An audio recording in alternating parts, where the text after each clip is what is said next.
Yes, good evening and welcome back to the Football Tribe UG channel. Robert Kesakos is your usual suspect. Welcome back to yet another live broadcast on your favorite football updates channel. It's a pleasure to be back on this beautiful Monday night slash evening, depending on where you are around the world, whether you're from Uganda, Kampala, like I am, or whether you're tuning in from the UK or from India or from Pakistan, anywhere across the world.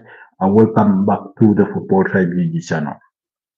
Do join us for this yet another, special live broadcast or on this Monday night slash evening, where we will get to discuss the Ballon d'Or awards, the tribute that has been paid to Diego Jota and his brother Andre Silva at the ceremony. Of course, and not to mention the loss that PSG have just suffered at the hands of Olympique Marseille.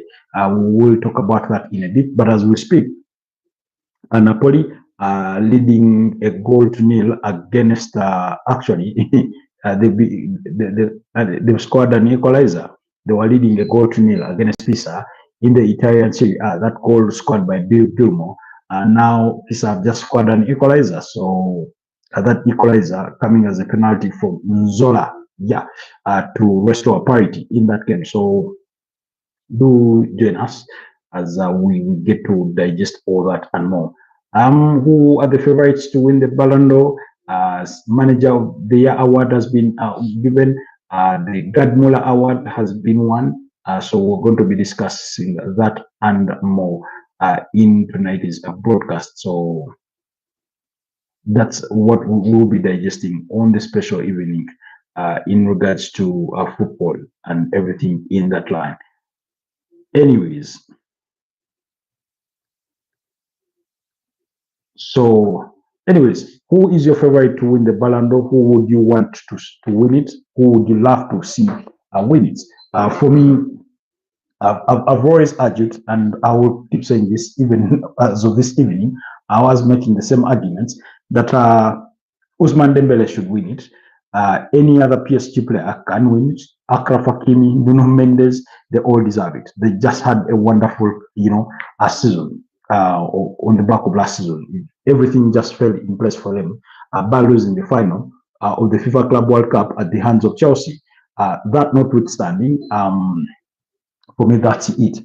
But anyways, before we go into opinions on that, on who is favorite, who should win it, it was an emotional moment as the ceremony paid tribute to the two foreign players in Diego Jota and his brother Andre Silva. They did play a video. His family are in attendance, or at least an entrance from his family. A special tribute to the former Wolverhampton Wanderers, ex-Atletico de Madrid, and Liverpool forward, who passed on this summer in a car accident in Spain with his brother. So may their souls continue to rest in peace. We will just keep it that. We shall just keep that at that. Anyways, like I said, at the Ballon d'Or tonight will be handed over to the winner or supposed winner by none other than Ronaldinho Gaucho, the assist Moreira. But as we wait for that to be done, some awards have already been issued out. For example, Luis Enrique wins the Johan Cruyff Trophy as the manager of the year. Then Lamine Yamal once again won the Copa Trophy. That's for the young player of the year. And he led the pile with Desile Doué coming second, João Neves coming third. So that clearly tells you how PSG players were really, really high on that list. For me, I would have given it to Desile Doué. I mean, he did score in the final part of the everything is won. Yes, Lamine Yamal had a brilliant season with Barcelona winning the domestic treble.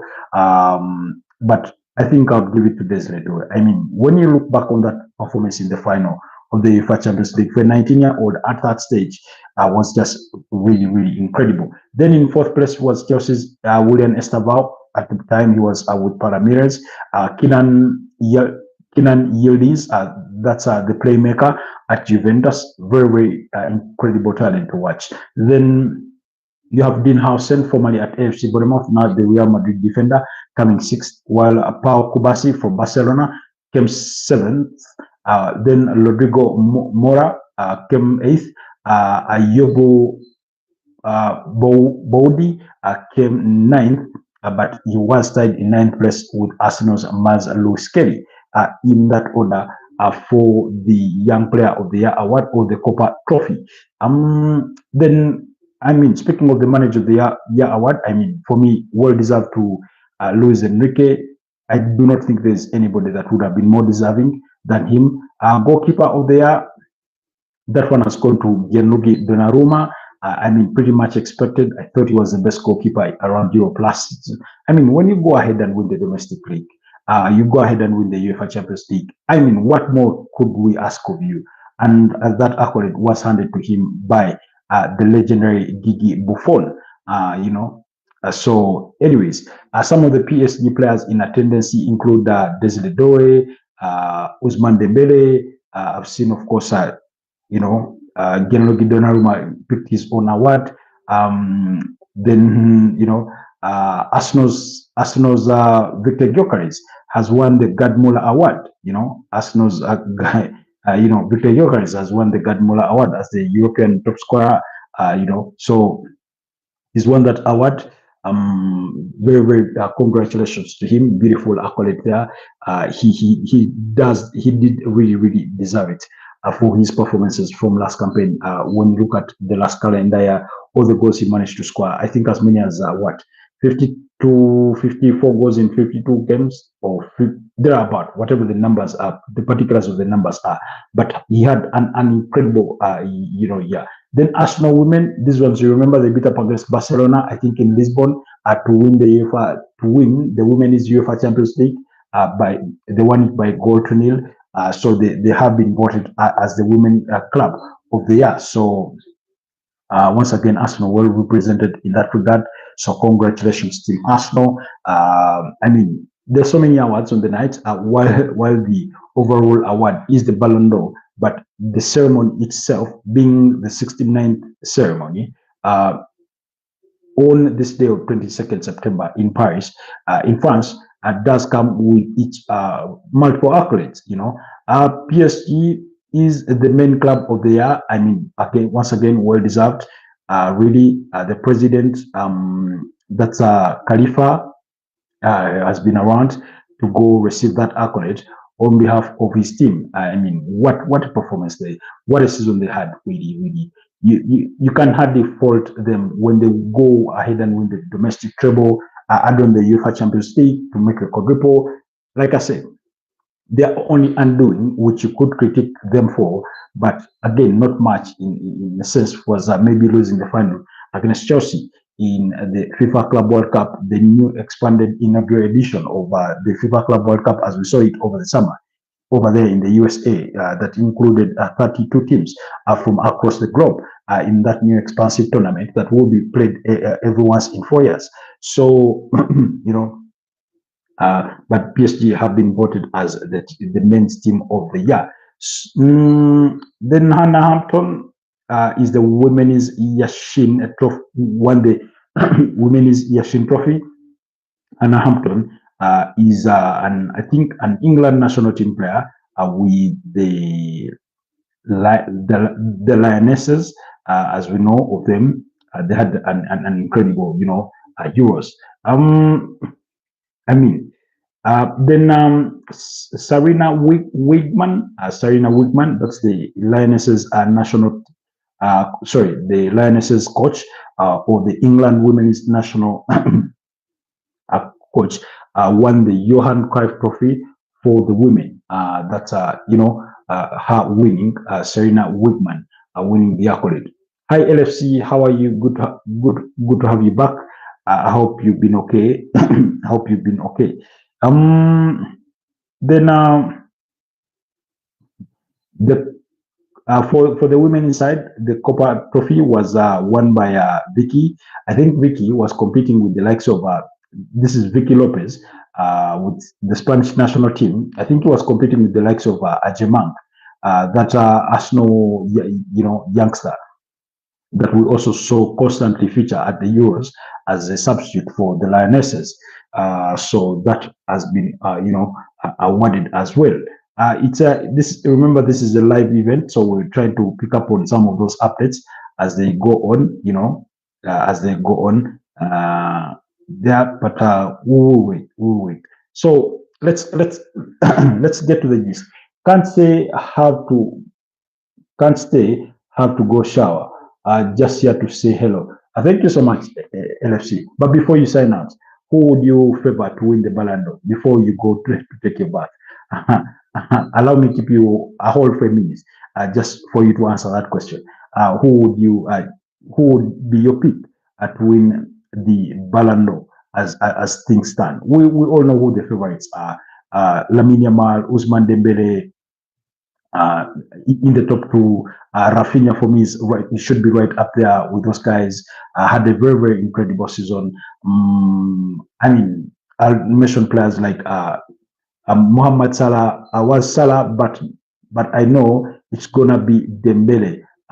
Or you wish it was Salah. I mean, Salah really had a very beautiful season. And somebody I saw a comment on X by a Liverpool fan saying Salah is being robbed of this accolade that he deserves to win it. And I said I responded to that tweet as saying that for me it is like that because he's not Lionel Messi. Because with the numbers that Mo Salah had last season, if you were Lionel Messi, then probably he will be really high on that list compared than he currently is. If it had been Lionel Messi that had posted those numbers or Cristiano Ronaldo, the conversation would be different.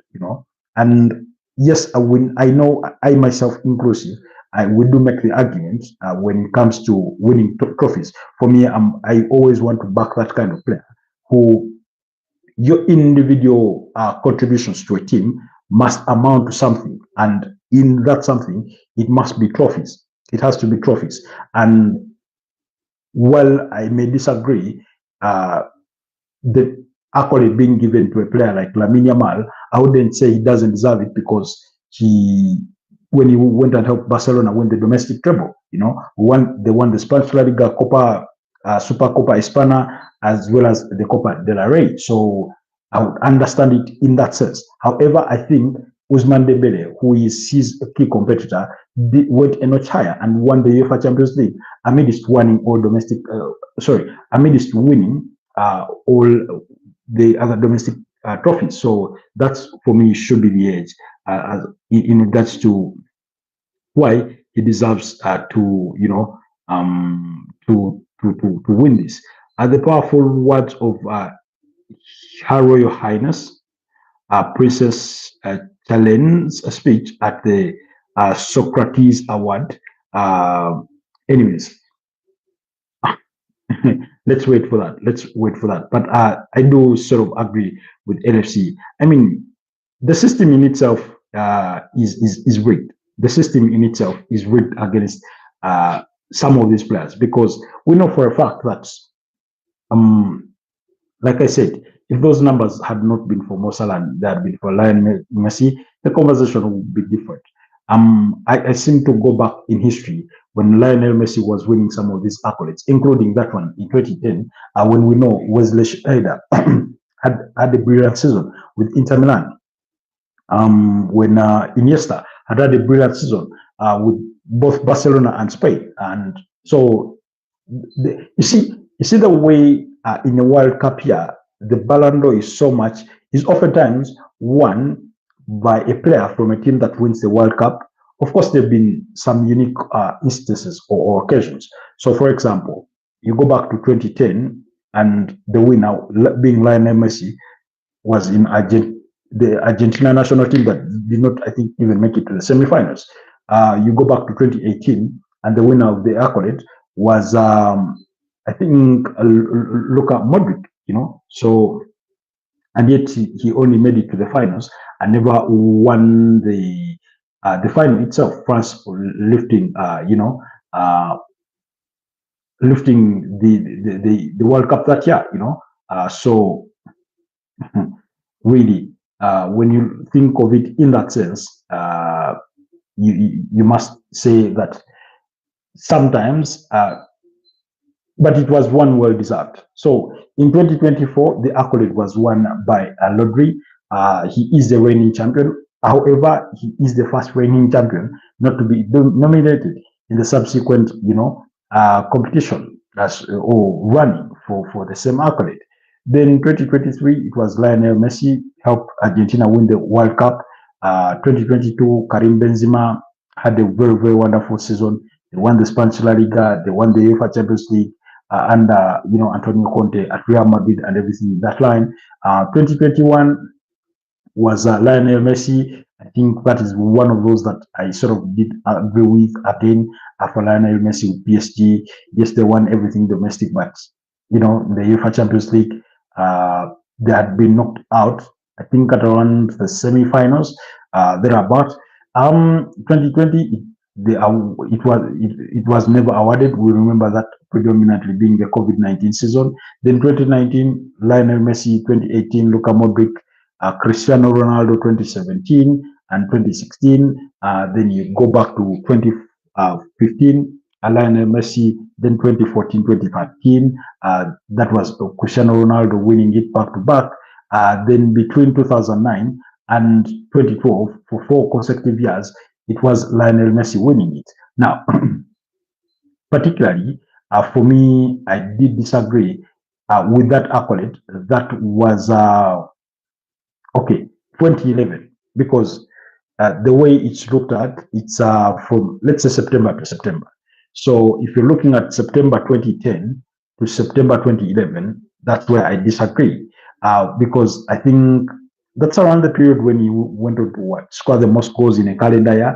And I'm thinking to myself, the timelines were changed. I think the timelines were changed. But 2009, I had no qualms whatsoever. Lionel Messi, well deserved. Helped Barcelona win the UEFA Champions League, beating Manchester United in the finals by 2-0, scored in the final. Brilliant. 2008, Cristiano Ronaldo. Manchester United won the UEFA Champions League, beating Chelsea in the finals in Moscow to win it. 2007, his excellent Leite Kaka won it. Had helped AC Milan win the UEFA Champions League title, beating, I think, Liverpool in the final. Fabio Cannavaro with Italy, 2006, they won the World Cup, beating France in the final. Ronaldinho Gaucho, 2005, they won the UEFA Champions League in this summer of 2006, thereabout, prior to the World Cup, Andrei Shevchenko 2004, Pavlo Nedved 2003, Ronaldo Nazario da Lima in 2002, Michael Owen in 2001, Luis Figo in 2000, Rivaldo 1999, Zidane in 98, Ronaldo Nazario da Lima in 97, Mata Sama 96, George Weah 95, the only African to have ever won it. But to bring back the conversation forward, for me, that year when Spain win the World Cup in 2010, when you had Wesley Schneider win the treble with in Inter Milan. For me, there was no convincing me that Messi deserved it more. I mean, yes, individually he had done well, but for the team, because your individual contributions should help the team win something, and that's why this kind of accolade has forever eluded players like Harry Kane. Not because they are not deserving, but because their individual contributions had yielded nothing, for a team like Tottenham Hotspur for all the years that he was with them. So when you look at a player like Mohamed Salah last season, his goal contributions helped Liverpool win the Premier League title. Now that in itself should be worth something. Now, should that contribution outweigh a player like Ousmane Dembele, whose contributions helped them win the French League One, helped them win the UEFA Champions League and 2 domestic cups? No, so on that kind of weighing scale is how I want us to look at this and determine our winner. So for me, I think on about 2 occasions, Lionel Messi was given that award, and I did not agree. I did not agree. And like I said yesterday, was it yesterday or today morning? Football has constantly awarded players who players that are playing in advanced roles, in advanced positions of the pitch, ignoring defenders, and goalkeepers as though their contribution to respective teams is any less. Like I've read you the list of the previous Ballon d'Or winners. For example, let's run this through this list up until 2000 and see who of those were non-forward players. Rodri, calling midfielder. That's one. You'll have to skip Rodri and go back to 2018. So that means there is a space of what? 4-5 years. Of course, on one time it wasn't awarded, but you go to Luka Modric, the other midfielder that won it. But remember, Luka Modric also is an attacking midfielder. But anyways, we'll leave it at that. Then when you leave Luka Modric in 2018, of course, the years in between there had been dominated by Lionel Messi and Cristiano Ronaldo, each winning it at least on 5 different occasions. That's for a whole decade, for a whole decade. Those players dominated the accolade. That was between 2008 and 2017. Ronaldo won it 5 times, Lionel Messi won it 5 times during that period. Both forward players. 2007, his ex-son Leite Kaka, forward player. Then 2006, Fabio Cannavaro, defender. Now you can see we only have Rodri in 2024, and you have to skip up to you have to skip 5 years to get to Luka Modric, and then you skip another many years, more than 10 years. Actually, yes, about 11 years to get to Fabio Cannavaro. And the only reason why Fabio Cannavaro was able to win that is because of Zidane's indiscipline in the final when he had batted Marco Materazzi, but it was banned for literally Zidane. Then when you skip that, 2005, of course, you find Ronaldinho, forward player, Andrei Shevchenko, forward player, Pavel Nedved, forward player, Ronaldo, forward player, Michael Owen, forward player, Luis Figo, attack the winger. I mean, so you can say that the accolade or in itself or football as a whole does not reward defenders. For example, when we go back to a year like 2008, when, of course, Manchester United had won the Premier League title under Sir Alex Ferguson. Chelsea had won the UEFA Champions League. Man United won the UEFA Champions League and they won the league title. Yes. So Cristiano Ronaldo was well deserved for his contributions in helping Manchester United win all those major silverware. When you go back to 2023, which the award in itself is given in 2024, that's where Rodri's contribution came, including scoring that goal in the final against Inter Milan, when they beat up against Inter Milan by goal to nil to win their to win their first UEFA Champions League title as Manchester City. It was, one well deserved, in that sense. But on a number of occasions, we've seen it that the goal posts or the seal through which or the measure upon which they determine a winner has been shifted to suit a certain narrative. So, for example, for me, it doesn't matter if you're a player, you go and score 100 goals in a calendar year, and those goals amount to nothing, and another player scores 30 goals, and those goals amount to 3 major titles. This one deserves to win it more than the other one, because the other one has had individual excellence that has not materialized to anything beyond himself, whereas the player that has scored 30 goals, those 30 goals have contributed to winning major titles. Of course, bearing in mind that the grading of the leagues comes into context. For example, if you score, let's say, 100 goals in the Portuguese league, somebody that has scored 80 goals in the Premier League will be above you, even if it were 50 goals. In that sort of sense, I do respect that, the hierarchy of football.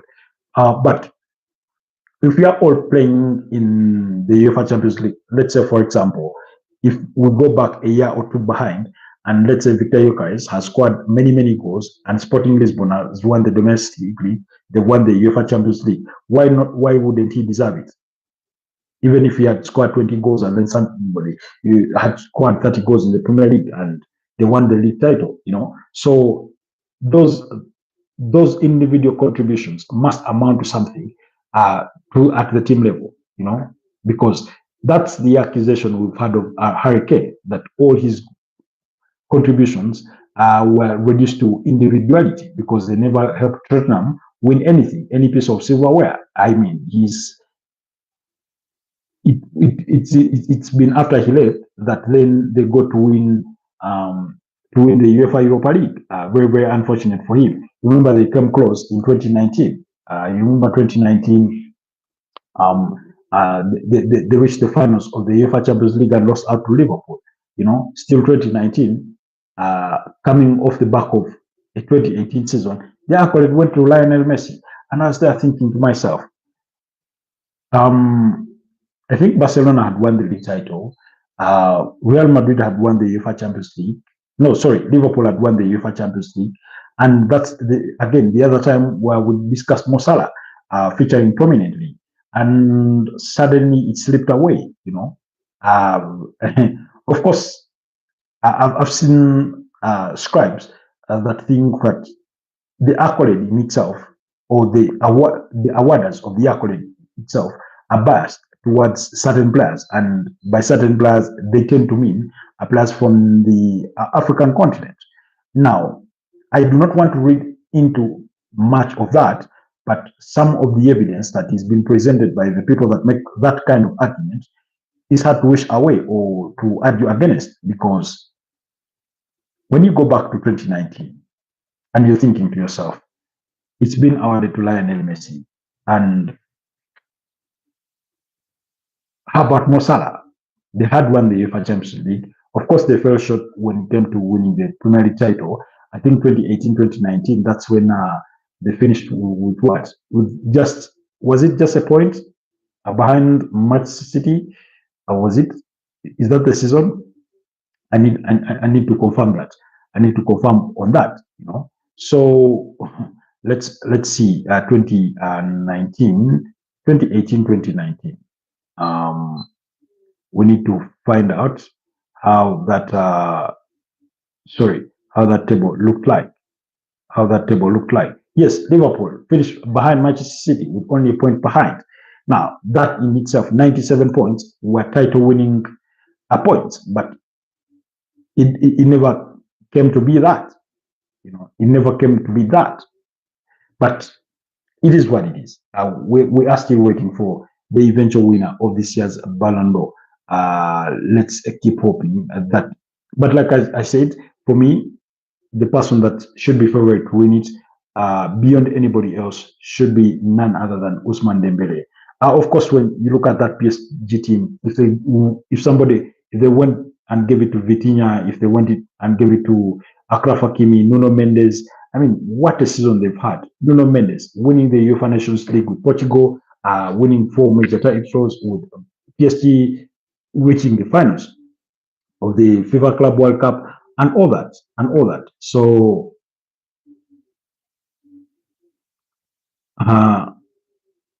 their ranking from 10 to 3rd, the 2025 Women's Ballon d'Or. Of course, they do not give you the last two, between whom it could be. But Arsenal's Alisha Russo, I think, came 3rd on that roster. But we are still waiting for the winners. Anyways, let's hope that by the time they do announce the winner, we'll be still live on this broadcast. Not that we have intentions of rushing it away, but you never know. It could just drag on the event. Sometimes it does.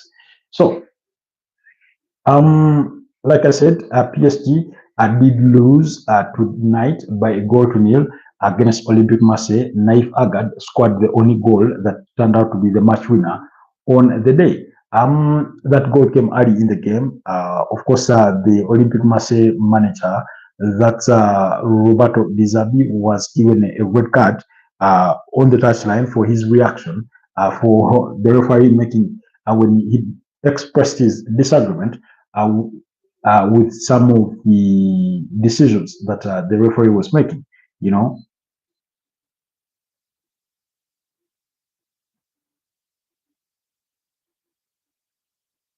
So, but it is what it is. It is what it is. I thought PSG did not really. Okay, they gave a push for it, especially in the second half to try and find the equalizer, but it just never came. It was never their day.